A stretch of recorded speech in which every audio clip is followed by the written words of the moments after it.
Hello, everyone. Welcome back to another edition of the Benchwarmer Sports Podcast. I'm your host, Raffi. We hit 1,000. We hit a We thousand followers did. on TikTok. If We you did it. aren't following We us on did it. TikTok, We did it. first off, follow us on TikTok, Benchwarmer Yeah. Sports. Second off, we have done it in amazing time.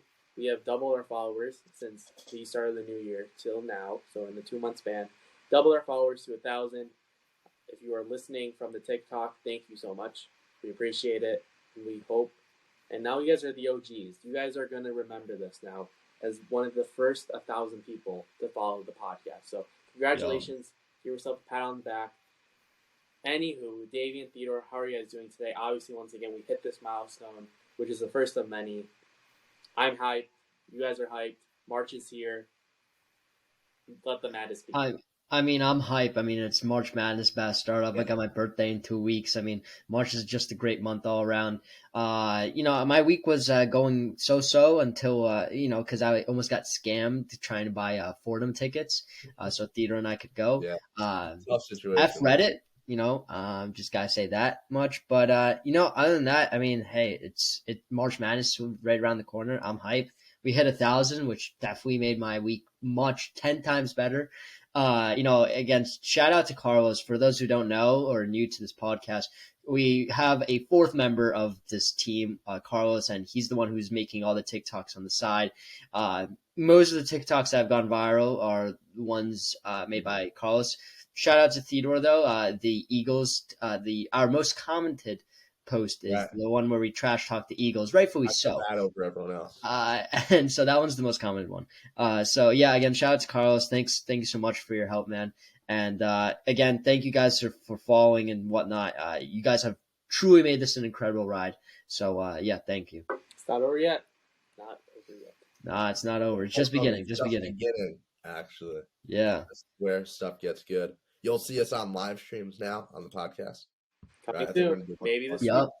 Maybe a little conference tournaments action. We'll see what happens, obviously. But yeah, that's definitely something that we're going to be using more often too. So if you guys don't like the podcast, we'll have the YouTube, we'll have the Instagram lives, or not Instagram lives. That was the old days that we will not. Old days, 60-48. The TikTok lives. So we'll do that. So be sure to follow us once again, Benchwarmer Sports, and obviously subscribe to the channel as well.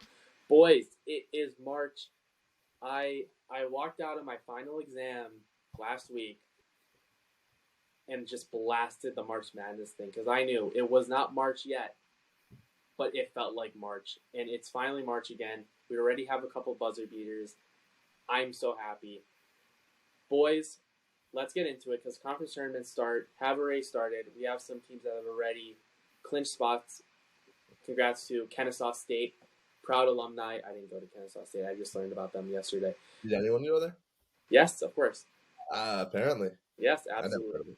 Anywho, let's get into some of the bigger tournaments that are going to be starting this week.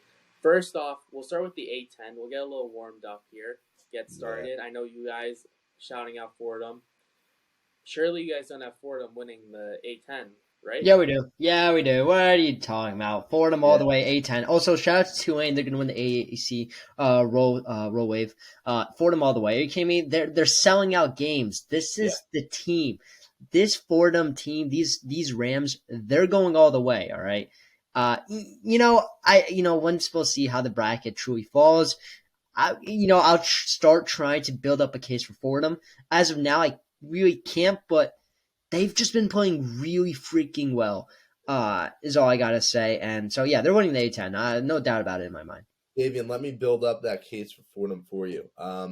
For context, going back to 2015, I was a Fordham season ticket holder for many years. My dad, he was an FDNY firefighter right outside the stadium. So we'd go there all the time. I went, to high school at their rival, Fordham Prep's rival high school. So we'd go to the campus all the time. It's like, I'm very, very well connected to this team. And I've never in any way, shape, or form seen this kind of hype around the squad. To win 24 games this year is absolutely unheard of. There were plenty of years where they'd win 6, 7 games. If they'd win 10 games in a year, it was an accomplishment. Let's talk about the tournament now. They're the 3 seed, right? They have a double bye. So usually they're playing in the opening play-in weekend. This week, they are put right into the quarterfinals. Their matchup there, probably to be Duquesne, who they just beat by 20 points. They've got home court advantage basically throughout the whole A10 tournament, playing in Barclays, where they're right across in the Bronx. I think fans will be there. They'll get Ice Spice to pull up. That was something that fans were trying to get to happen. That's going to happen. It's going to happen. I believe it. Championship, right? Look, I really think the Rams can make a run. I'm obviously biased, but I really think we'll see Fordham in the NCAA tournament this year, and I'm excited for it. I don't mean to burst your bubble, guys, but Saturday, February 18th, VCU 80, Fordham 61. Nope. VCU's won their last 6 straight. They're getting hot at the right time. Maybe a sleeper pick to knock off a 5 or 4 seed once again into the tournament. I think VCU is going to win, but obviously Dayton's always a fun pick out of the A10. Dayton is. Because obviously Dayton is where the first 4 all starts and where the March Madness tournament normally begins. But yeah, I got VCU here. So sorry, boys. I've been, in addition to the Fordham stuff, me and my family would go to the A10 tournament at Barclays every year. Haven't done it in a couple seasons, hoping we make it to there, this year. But we used to get full tournament passes, and we'd go skip school, 1 or 2 days to go to games. So I've seen so many of these teams play. I love seeing any A10 team, ball out. This year, unfortunately, it's probably going to be a one bid league, which kind of sucks. But there's so many teams like VCU, Dayton, St. Louis. It's a very fun. It's a fun conference. And a bunch of them have made noise in the tournament too. LaSalle even has done stuff like St. Joe's, and Fordham will hopefully add their name to the list this year. Absolutely. Moving on to a conference that might be worse, although has a higher reputation than the A10. The ACC. Why do we have to talk about that? I really don't. I was on the Virginia train, and then things have just gone off the rails for Virginia. They were borderline high-end 2 seed, potential 1 seed, if they had taken care of some business and had some dominant wins. Instead, they've dropped. I haven't done my updated bracketology yet, so it's still from last week when I last did it, where Virginia, I think I had them as a 3. They're going to be a 4 now in my updated bracketology, and everyone in the ACC is terrible. UNC, shout out to UNC. They finally got their first quad 1 win. Congratulations. It's not enough. UNC is going to have to go on a run, and this team, although has all the pieces from last year essentially, I don't think that they're going on a run this year. So I have Duke because John Shire has just been a very reliable coach, and I trust him. Other than that, I really don't want to pick a team in the ACC. I don't think I'm going to have a team in the ACC making it to the Sweet 16. Definitely not to the Elite 8. That's interesting. But I'll think about it. It depends on how the bracket turns out. Do you want to take this first, David, or you want me to get right into it? Nah, you go into it, Theodore. Okay. So the ACC, obviously, look, the most disappointing year they've had probably in my time watching college basketball. I mean, it got to a low point when a dog took a dump on Louisville's court. Yeah. Everything Louisville's done is measure for expulsion from the conference, if you ask me, because it's just atrocious this year. I think that the Pitt Panthers have been really, really under the radar, but also a very solid squad. I mean, I think they're ranked 25th in the nation. They just lost to Miami by 2 on the road. So I really think that we could see Pitt take this. You talk about Jeff Shire coaching Duke. Jeff Capel was supposed to be the guy to take that job before he left for this job at Pitt, and this could be the year that he really breaks through and brings this team to the ACC championship and also maybe a tournament run. I'll take Pitt to win the conference. My main problem with Pitt, because I agree with you, I liked Pitt a lot this year, and I heard a lot of things on, especially the college basketball podcast on CBS. Loved listening to that podcast. They were very high on Pitt as well, but Pitt just lost to Notre Dame by 7. And this is a normal Notre Dame team. They lost to Notre Dame, the 11-19 Notre Dame. So that's just something where, as a Notre Dame hater, I love to see, but if I wanted to pick Pitt, that was kind of the pin that burst my bubble. So I'm just going with old reliable and just saying Duke. Davian? Yeah, I'm just going to go old and reliable, like you said, Raffi. I'm going to go with Duke. I do see Theodore's point about Pitt. The ACC is so dog poop. Yeah, I would have said, worser words, but, I'm still trying to get few colleges. So yeah, I Is just Duke got one Duke of those winning it. colleges? What? Respectfully. I think Duke's one of the colleges with the way you're hyping them up. This Duke team's Nah, not nah, special. nah, nah, nah, There's nah. nothing special about this Duke squad. Oh no, it's not. It's not. But there's nothing special about the The ACC. ACC though I is just it's just bad. It's It's hard for bad. me to It's just see Duke bad. in the conference first year without Coach K. Even Virginia, I like to beat Duke in a game because look, Virginia has an They need to easy show road. me that they're capable of being good again because they Correct. haven't been good in the past month. Yeah. This hasn't been like, oh, they're in a little bit of skid and maybe they can put it together. Look at Kansas. Maybe we'll get into them later on, possibly. But like, Virginia's just been bad. They've been bad. I don't want to talk about this anymore. Theodore, any final thoughts before we move on? Yeah, there's a massive winner in this bracketology of the conference, and that's UNC. The fact that they get to first play probably Boston College, that's an easy win. Then their second round game would be against Virginia, a game that they should win if they play decently. But when have they played decently versus anyone, though? Yeah, but look, if there's a time for it to turn around, it's now. They still have the talent on the roster. I still think they're well coached. They can win that. And then they got Clemson probably in the semifinal, which that's not particularly a tough matchup. I could really see UNC making the conference championship game. No. I'm not giving up on the Tar Heels just yet. I've given up. I think there's a chance that they get back to where they started. No. Moving respectfully, no.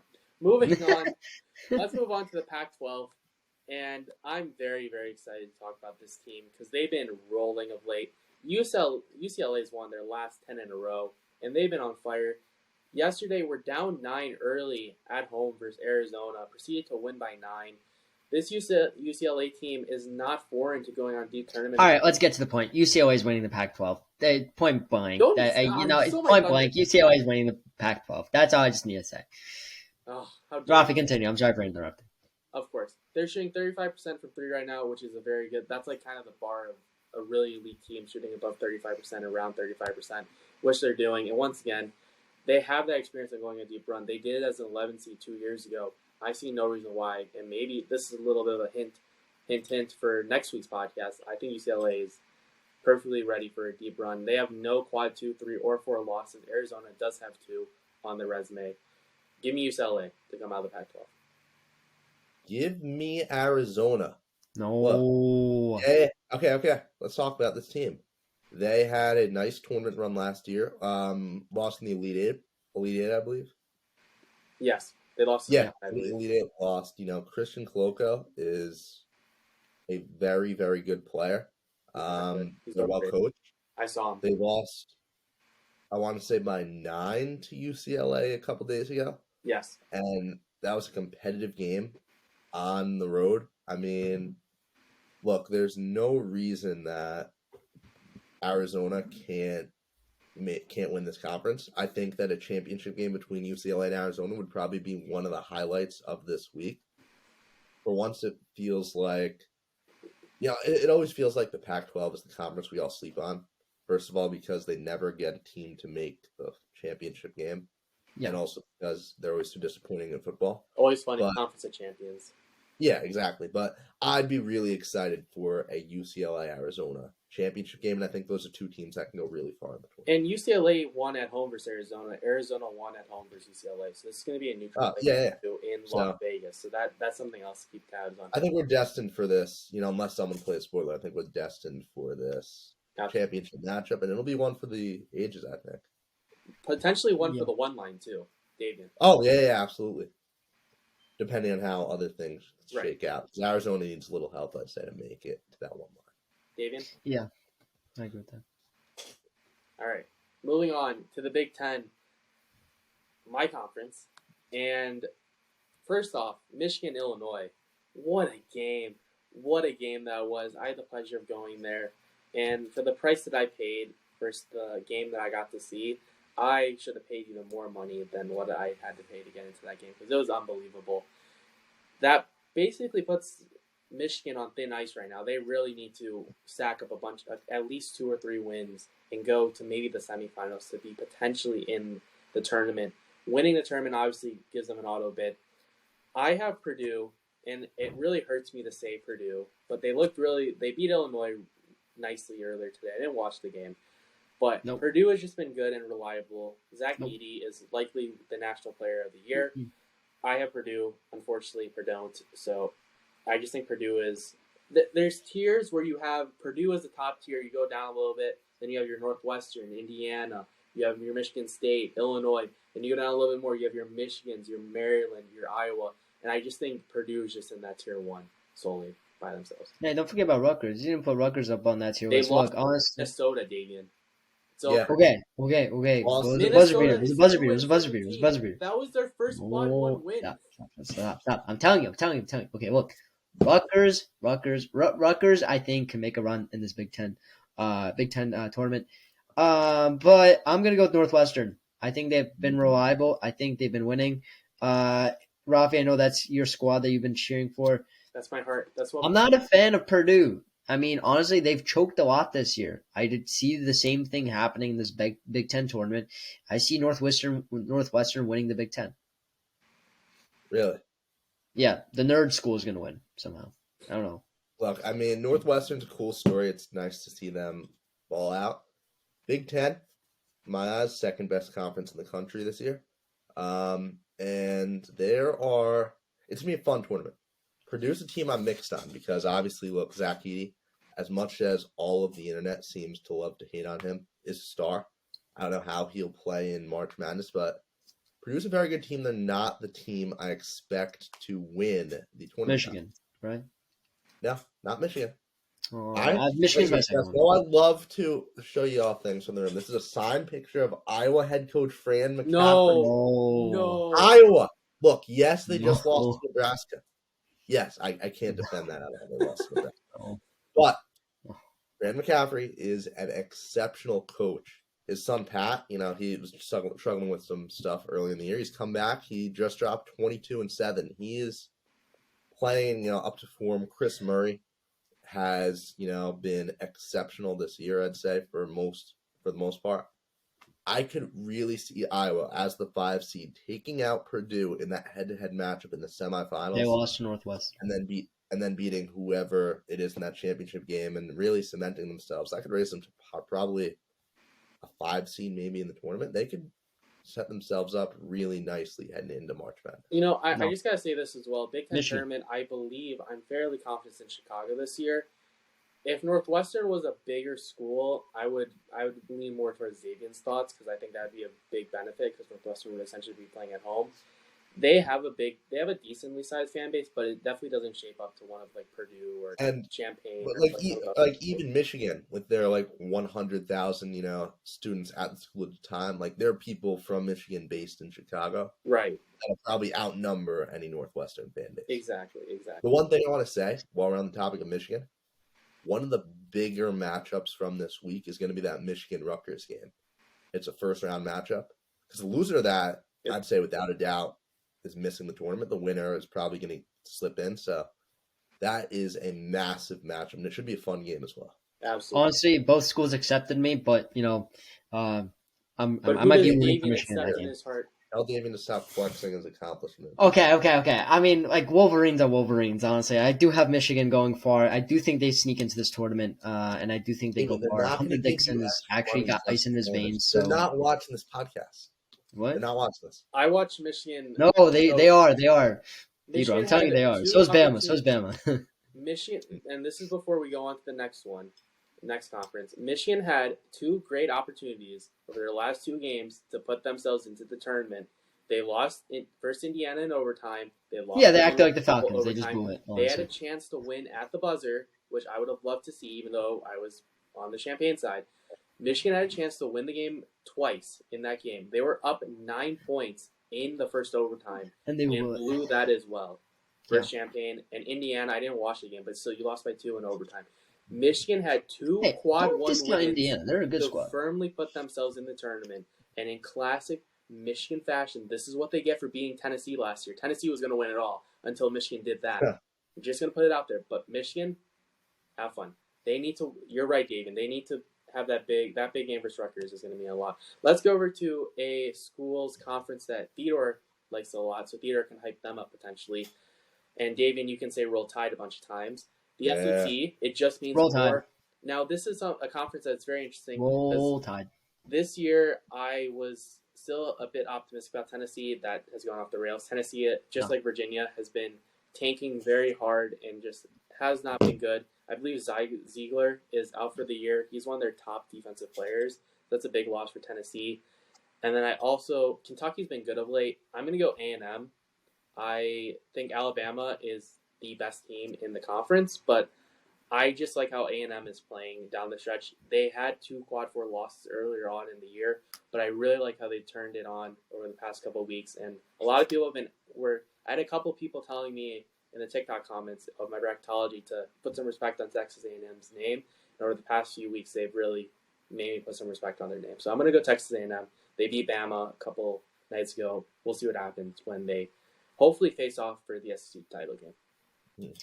I got Bama. Let me just explain that. Why? Because Moving on. Roll Tide. 1. And the second reason, Roll Tide. Third reason, Roll Tide. Fourth reason, they got shooters on the team.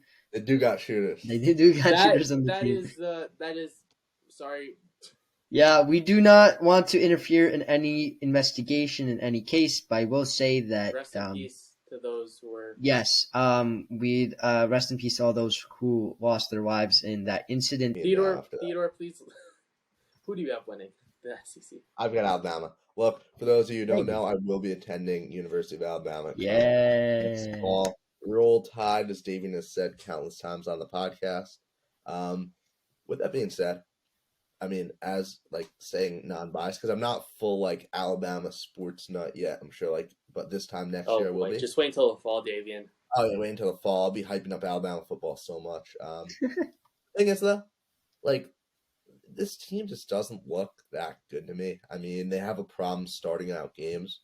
They got down big against, I want to say it was Arkansas, and they also got down, and they pulled off the Arkansas win, but they also got down big against Texas A&M, and that's a game they weren't able to pull out. So they've got to work on playing a full 40 minutes of basketball. They are the best team in the conference, but I don't think I'm going to pick them. You guys are going to hate me for this? Give me the Kentucky Wildcats. I don't hate you for that. They've been good of late. They've played themselves back into the tournament, which is what UNC didn't do. Sorry for the UNC slander today. No, because Kentucky obviously started in hot water. Now they've kind of recovered.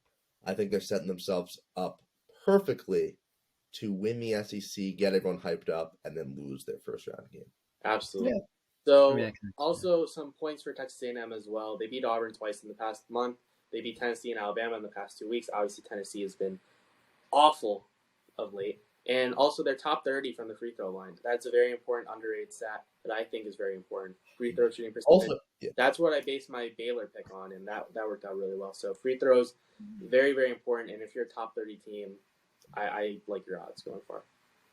The SEC is a great conference right now. Yeah. And the one thing that's absolutely absurd, Vanderbilt has really completely played their way into contention. I'm doing the math right now. It's 1, 2, 3, 4, 5, 6, 7, 8. And they've won 8 of their last 9 games to close the season. They beat teams like Auburn and Kentucky. They're higher seed than Auburn. Yeah, they are. If they can win that Auburn game and they get a little help, and maybe they can even win a second game, we could see Vanderbilt in the tournament, which that's just absolutely incredible. The SEC is very, very deep this year. Over the past month, just to fuel your case before we move on to the next conference, they have beaten Tennessee, they have a win versus Auburn, and they also have wins versus Kentucky and Mississippi State. Mississippi State also being a fringe team looking to get. I'm not high on Mississippi State. I know, but they're still above. Yeah, they're solid. It's still a good win to have. So Vanderbilt, keep an eye out for them. I like that you mentioned that because that would have gone by on my end. Let's move over to the Big East, which is the Big Easy if you think about Georgetown. Georgetown, how does Patrick Ewing still have the head coaching job there? I need those. Because he's Patrick Ewing. I need to have those negotiating skills in life because, oh my gosh, I'd be unstoppable. Rafi, we're thinking about moving to. No, you're not. Okay, well, here's a bunch of money. Perfectly fine. Anywho, this is run by Marquette right now. Marquette was projected to finish 8th or 9th in the preseason poll. They've been amazing this year. I don't have Marquette winning. I'm going to continue to put my eggs in the Creighton basket. They are 76% at the free throw line. Once again, I think that's very Oh. important. They lost a close game to Marquette a couple of weeks ago. They're shooting 36% Exactly, from they three. lost. Kalkbrenner has been a dog. Nemhar's been good. And I just think they were really hot at the start of February. They kind of cooled off a little bit. I just think you got a little bit of a spark in the Big East tournament, and this team can get wound up and go on a deep run potentially in the Big East tournament. And maybe, no, I don't think they're going to go deep in the March Madness, but I think they could cause some trouble though, and I want to bring that onto the table. The Big East is going to have a very small role in this tournament, I think. I have Marquette winning, but I'm not a fan of any team in the Big East, honestly. The Big East is, again, one of my favorite conferences. Always, I like the regional teams. That's the thing. You guys are going to continue. I'm going to continue to show you guys signed pictures of head coaches I have. I can't wait for the March Madness one where you're whipping out like all these 12, 13 I have so teams, many of them. I have way too many. Schools. So for those of you guys who don't know, you can email the schools, right? And you can email them, the coach will send you, most of them, like a signed photo from them. So back 9th, 10th grade, I just got a little addicted. I'd send these emails. They'd send me stuff. So head coach Shaka Smart. But my pick, I made a TikTok about this. Smart. Villanova, no longer coached by Jay Wright, but I had to flex it because it's a really nice photo. That's cool. Jay Wright is an absolute legend, and I was shocked to see him go, but they hired a Fordham man. They hired Kyle Neptune, who kind of helped orchestrate the beginning of this Fordham turnaround. And on the TikTok, I basically summed it up with that. Villanova's the number one free throw shooting team in the country. They know how to close out games.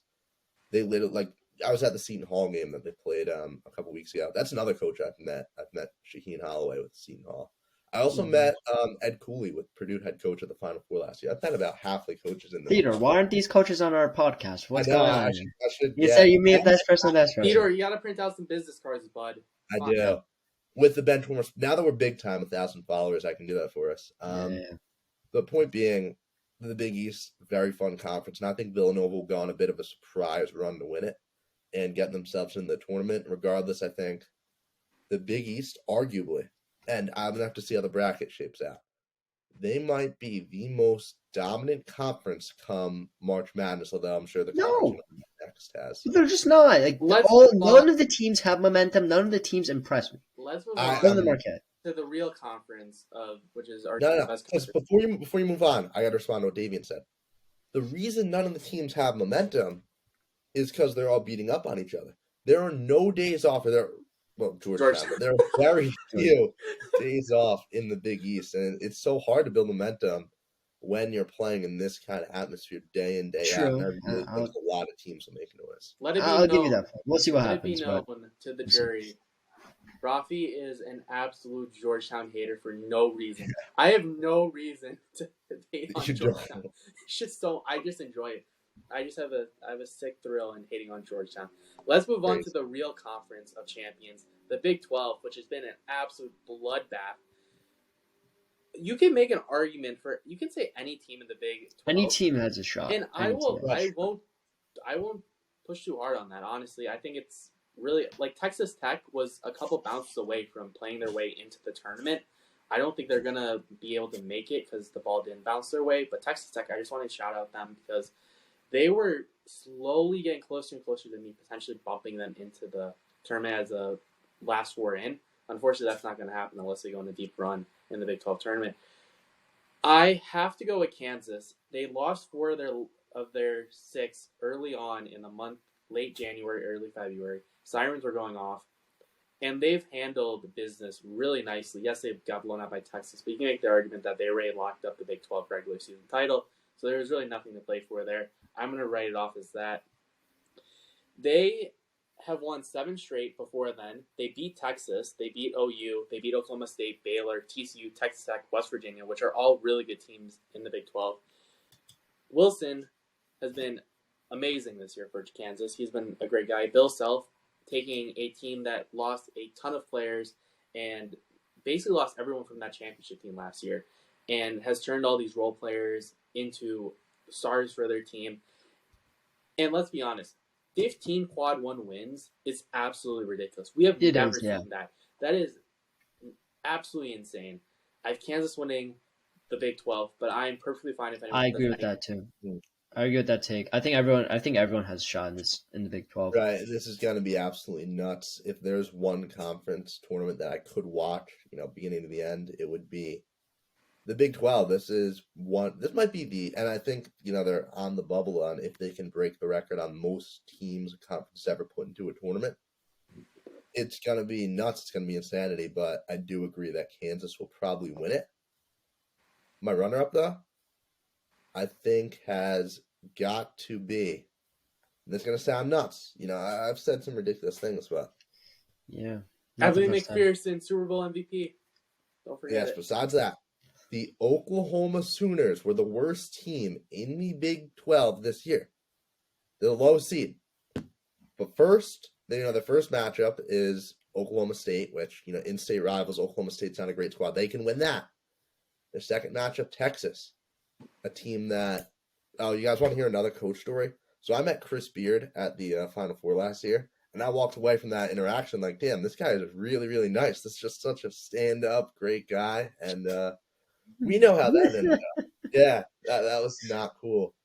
Another coach I met, Porter Moser, who's We now need to start having a TikTok thing where Theodore just talks about his stories and interactions stories with of people I coaches. met. I gotta do that. We need a segment. We need that Theodore, I'm segment. gonna go with you to the Final Four this year. I'm just gonna record you. Being at the Final Four last year is probably the coolest experience of my life. I mean, it was just absolutely nuts. Everything that happened. We got lucky because one of my father's friends got the tickets at like face value at the lowest price. So he said, "Hey, you guys want to come to the Final Four with us?" I absolutely want to make it to another Final Four in my lifetime, and hopefully on the Sooner side of that. But speaking of Sooners, Oklahoma, I really think that they are well coached, and while they don't have a true superstar and nothing really jumps out, they can beat Oklahoma State, they can beat Texas, and Kansas State TCU. That 3-6 matchup is just not a matchup I see. They're good teams, but so is everyone. They don't really jump out at me in any particular way. I think that top half of the bracket, where you got schools like Baylor, Iowa State, Kansas, is much, much stronger.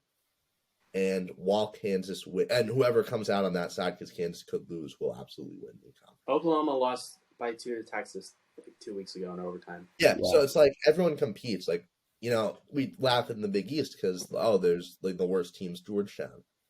Oklahoma, they're the worst team, and yes, they've been pretty bad, but it's not like they're a complete laughingstock.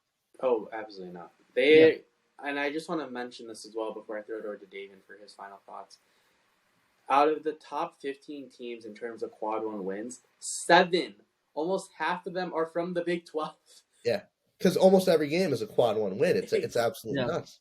Davian, your thoughts before we close?